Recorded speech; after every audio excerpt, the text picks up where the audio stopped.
There is a specific silence that enters a room and changes its temperature. It is not the silence of someone with nothing to say, but of someone who has decided, somewhere below conscious thought, that saying it is not worth the cost. He does not raise his voice, only stops mid-sentence, looks away, and lets the explanation die in his throat. The people around him read this as coldness, as a door closing. What they are watching is a decision made in real time, learned decades before this exact moment occurred. The question is not why he refuses to explain, but what explaining used to cost him, and why that cost has never stopped being paid. He is asked something simple: what happened? What did I do? And instead of an answer, there is a pause that stretches too long. Then 3 words arrive to end it. I'm fine. Doesn't matter now.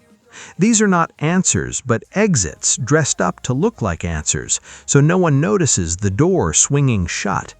Watch him in this moment, and the jaw tightens first, then the shoulders square, then the eyes shift towards something in the middle distance that is not actually there. This sequence repeats with such consistency that it stops looking like emotion and starts looking like reflex.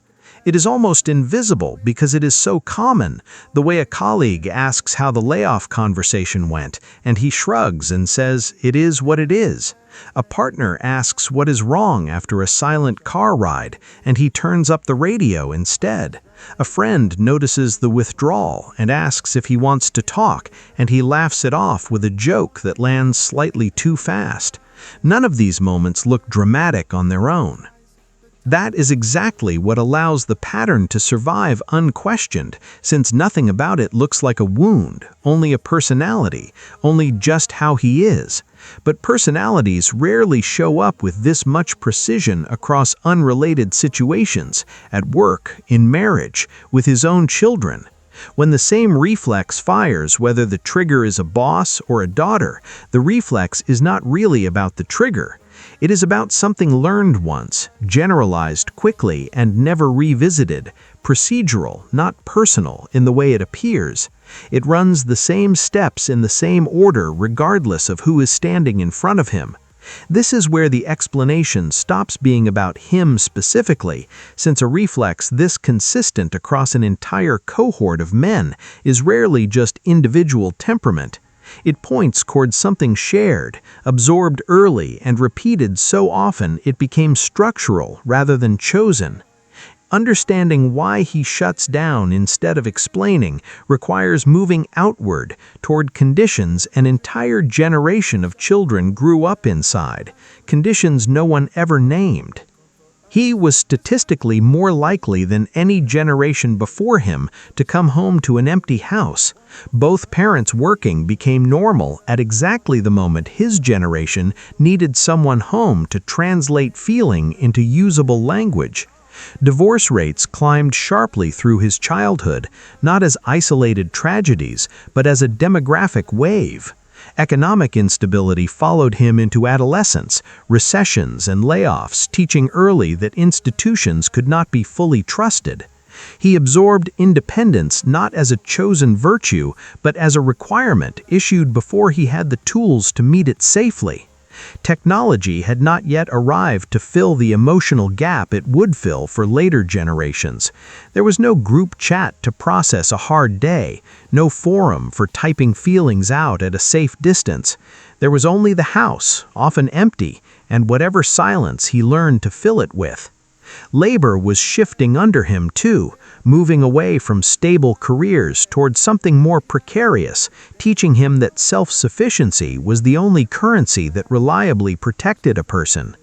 The culture around him treated emotional restraint as a quiet form of respectability. Feelings that could not be solved were treated as feelings that should not be raised at all. Responsibility arrived early and rarely left room for negotiation, whether that meant siblings to watch or a house nobody else managed. None of it operated alone, since economic precarity fed a demand for self-sufficiency, which fed a suspicion of anyone leaning visibly on someone else. No single explanation accounts for the whole pattern on its own, not just the divorce rate, not just the empty house, not just a stoicism inherited from his own father. It is all of these conditions layered together, reinforcing one another, until self-containment stopped feeling like a choice and started feeling like the only available shape a person could take. Understanding him requires several layers at once, because the silence he offers today was built from many pressures compressing into one practiced response. There's a particular way he goes quiet, easy to name once you have watched for it. A question lands, and instead of words, there's a small exhale through the nose, a tightening around the mouth that could almost pass for the start of a smile. He looks down or away, anywhere except at the person waiting. Then the deflection arrives, light and quick, sanded down until it sounds casual. It's not a big deal, I already dealt with it. Each phrase a small, polite closing of a door barely open in the first place. Watch him across many situations and the sequence never really changes. The same tightening appears whether the subject is a diagnosis, a financial setback, or a disagreement with his own child. There is no visible struggle, nothing anyone watching could point to and name. That absence of visible effort is itself the tell, because genuine indifference rarely requires this much consistent, practiced smoothing. What looks effortless from the outside is, underneath, a maneuver rehearsed the same way every time. If explaining costs him so little on any given occasion, why does the avoidance appear with such reliability across decades and different relationships? A single bad experience might explain caution in one context. It cannot explain a reflex this uniform, this resistant to the variation you would expect if the response were chosen fresh each time. Something underneath has to be deciding before conscious thought even gets involved. Underneath the deflection sits a piece of learning laid down before he had language sophisticated enough to describe it. Somewhere early, explaining a feeling produced a result that did not feel safe. Maybe dismissal, maybe irritation, maybe an adult too exhausted to receive it well. The nervous system does not require repetition to draw a conclusion this durable. One sufficiently uncomfortable exposure can be enough to write a rule that outlives the memory of how it was written. The rule, roughly translated, sounds like this. Explaining invites scrutiny, and scrutiny is not guaranteed to be kind. Silence, by contrast, is controllable in a way speech never fully is. Once words leave the mouth, they can be misread or used against him. Silence carries none of that risk because silence cannot be argued with or picked apart.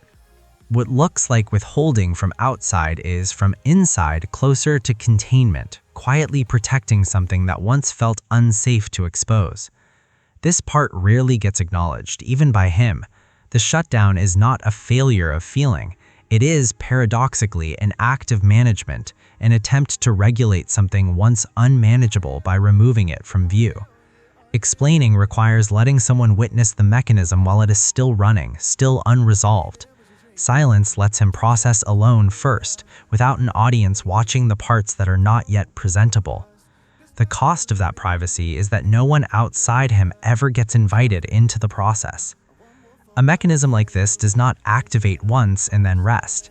It requires reinforcement, and reinforcement is precisely what an entire adult life reliably supplies.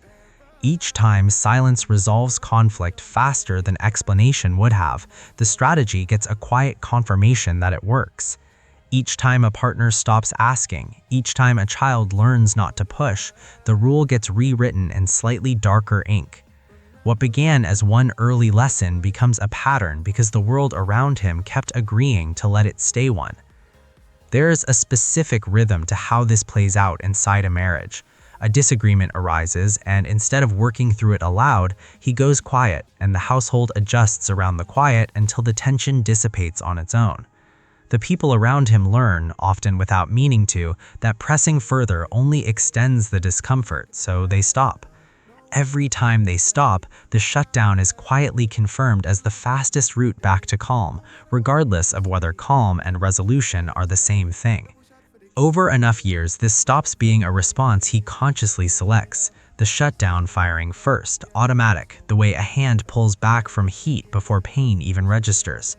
What was once a strategy chosen under pressure becomes indistinguishable from personality itself, worn so long it feels less like armor and more like skin. Even he struggles to locate the seam between the two anymore. If a response gets reinforced this many times across this many years, what happens to the parts of him it was built to protect? A strategy this successful at avoiding exposure does not just shield him from scrutiny, it gradually begins shielding him from himself, closing off access to whatever the silence was managing until even he struggles to name it clearly. Somewhere in the accumulation, something quietly goes missing, and it rarely announces its own disappearance. The vocabulary for naming an internal state, never especially developed to begin with, atrophies further from lack of use. He can describe what happened, the meeting, the diagnosis, the argument, with precision. Describing what it did to him internally becomes a harder task, not from unwillingness, but from an eroded capacity that used to be partly there. Alongside the vocabulary, something else fades, a kind of internal permission that once made feeling itself seem acceptable rather than inconvenient. Emotions that cannot be quickly resolved start registering less as valid experience and more as a problem requiring management. He begins responding to his own internal states the way he might respond to a malfunctioning appliance. This is not coldness in the way it is often labeled. It is closer to a self-relationship built entirely around efficiency, with little tolerance for anything resisting a fast solution. The people closest to him experience this loss most directly, even when they cannot name what they are experiencing. A partner senses an entire dimension of him that stays out of reach, present in the room but unreachable in some quieter way. A child grows up watching a father who provides reliably but rarely models sitting inside a difficult feeling without escaping it. What gets modeled instead, without anyone intending to teach it, is a template the next generation may absorb just as unconsciously as he once did. And here the pattern reveals something sharper, because the mechanism built to protect him has begun quietly costing him access to the very relationships it was meant to preserve. Silence kept the peace in 1,000 individual moments, but peace and closeness are not identical conditions, and a household can stay calm on the surface while something underneath remains permanently thin. A cost this significant, sustained this consistently, does not appear without something deeper holding it in place. Something makes the cost feel worth paying, even when the losses are visible to him too. If he can sense the price, at least dimly, then something underneath must be reinforcing the pattern anyway, something that feels more essential to protect than closeness itself. Ask him, indirectly, what it would mean to fully explain himself in a hard moment. It is rarely framed as fear of the feeling itself, it is framed as fear of appearing unable to handle it, of looking, even briefly, like someone not fully in control of his own weather. Somewhere along the way, competence and self-containment fused into a single quality. Struggling openly with an emotion started to register less like honest disclosure and more like a quiet confession of inadequacy. This fusion did not appear from nowhere, built from the early independence, the culture of quiet endurance, and models absent for talking through difficulty instead of carrying it alone. Each pressure pointed towards the same conclusion, that being capable and being emotionally transparent were, for practical purposes, mutually exclusive. Explaining himself in a vulnerable moment risks exposing what that feeling might imply about his own competence. This is where identity and behavior finally meet, without much daylight between them. He does not experience the shutdown as a technique deployed in the moment. He experiences it as simply who he is, an accurate description of character, rather than a strategy assembled under pressure and reinforced for decades. That fusion is what makes the pattern so durable, because asking him to explain more openly does not feel like a new behavior, it feels like being asked to become someone else entirely. But identity built this way carries an unnoticed instability underneath its solidity. If being capable requires never visibly struggling, every genuinely difficult moment becomes a quiet threat to the identity itself, rather than simply a hard moment to move through. This is exhausting in a way that rarely gets acknowledged, an unspoken vigilance running underneath ordinary life, constantly monitoring for any sign that might reveal something other than total control. This maintenance work does not stay contained to him alone. It radiates outward into every relationship built to depend on his steadiness. And those relationships absorb the cost differently depending on where they sit in his life. Understanding what happens next requires looking at the people standing closest to this pattern, the ones living its consequences daily without fully understanding where the pattern came from. A partner living alongside this pattern develops a specific, learned sensitivity to shifts that happen without a word being spoken. She notices the tightened jaw before he does, the clipped tone, the sudden interest in a task that did not need his attention 30 seconds earlier. Over years, she becomes fluent in a language he never actually speaks aloud, reading tension in posture and pacing the way another person reads a text message. This fluency looks from outside almost like intimacy.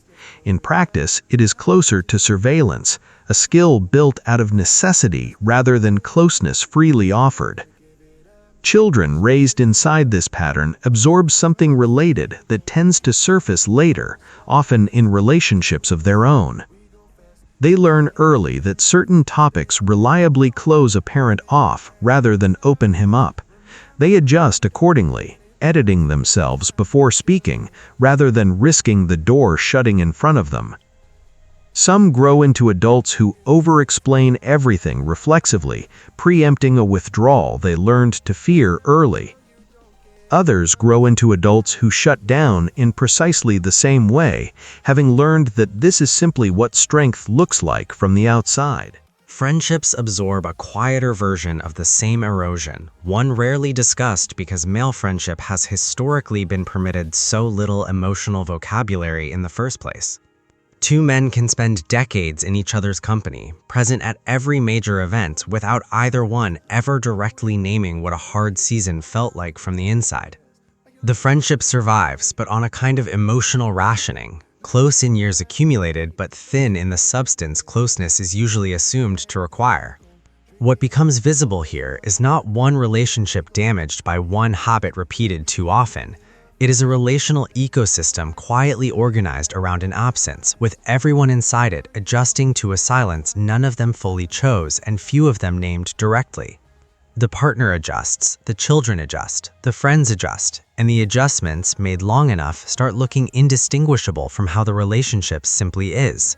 This is where the pattern stops being a story about one man's coping style. It becomes a story about what a relational structure quietly optimizes for when explanation is treated as risk rather than resource.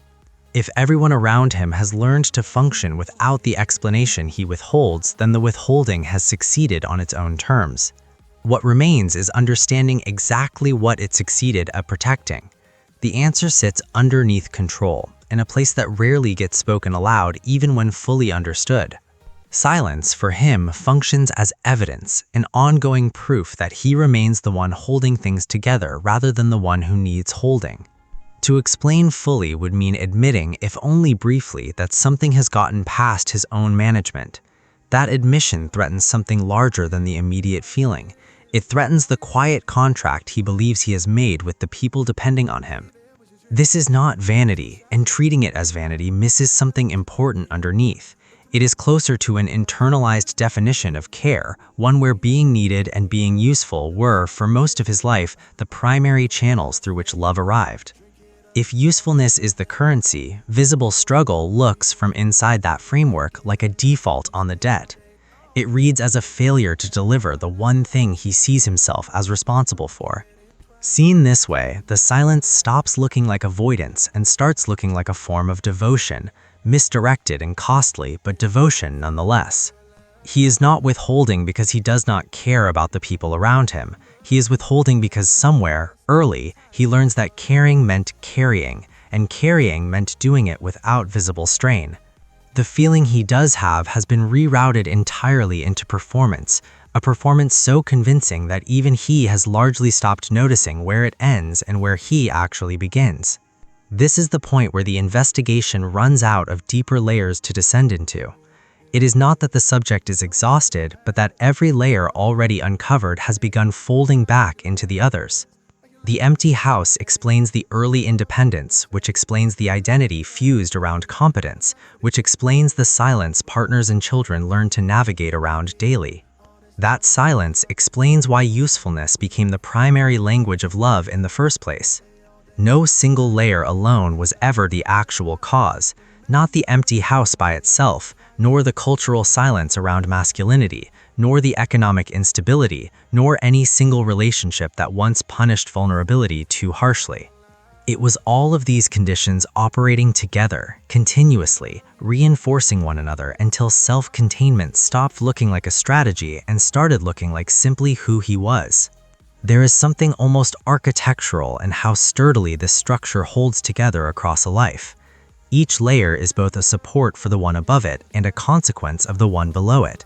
Behavior rests on habit, habit rests on identity, and identity rests on inherited definitions of usefulness and love.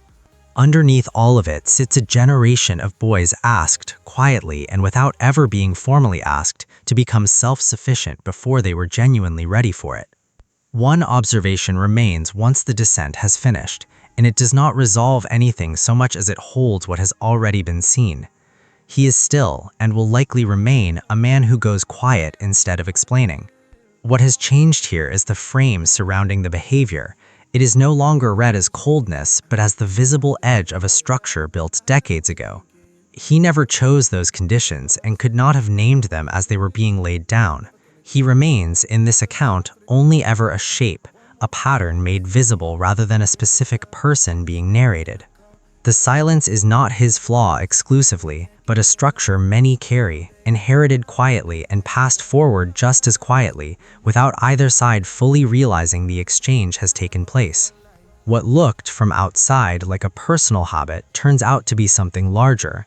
It is built from history, economics, and inherited definitions of what strength was supposed to look like. Somewhere close to this pattern sits another one, equally familiar and equally unexamined, the tendency to over-function for everyone else while quietly under-functioning for himself. He is present in every room except the one where his own needs might be addressed. That pattern has not been opened yet, and sits just beyond this one, waiting the way every unexamined pattern waits, not for a solution, but for someone willing to look. Thank you for staying with this investigation from its first quiet observation through to its last one. If one of these 7 layers felt more familiar than the others, more like something recognized than something newly learned, that recognition is worth sitting with a little longer. Subscribe and turn on notifications if you want to keep tracing patterns like this one, quietly, carefully, one layer at a time.